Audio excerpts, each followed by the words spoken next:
রাজনৈতিক প্রাঙ্গণে আমার বেশ কয়েকজন পছন্দের মানুষ রয়েছেন। তার মধ্যে অন্যতম একজন হচ্ছে ব্যারিস্টার রুমিন ফারহানা আপা। উনি একটা দলের ছিলেন, উনি একটা দলের জন্য ওনার জীবনকে প্রায় বিসর্জন করে দিয়েছেন। তারপর তিনি ওই দল থেকে বহিষ্কৃত হয়েছেন। উনি স্বতন্ত্রভাবে নির্বাচন করে সংসদ সদস্য হয়েছেন। তো উনি দল থেকে বহিষ্কার হওয়ার পরেও সংসদ সদস্য হয়েছেন। এটা দ্বারা এটাই বোঝায় যে ওনাকে মানুষ কতটা ভালোবাসে, ওনাকে মানুষ কতটা পছন্দ করে। তো এর মাধ্যমে ওনার জন্য আরও অনেক অনেক ভালোবাসা দ্বিগুণ হয়ে গেল। আপনি অনেক বড় মনের একজন মানুষ, অনেক ভালো মনের একজন মানুষ আপা।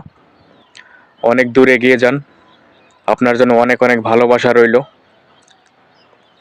আপনি আসলে একজন ভালো মনের মানুষ, আপনার জন্য অনেক ভালোবাসা রইল।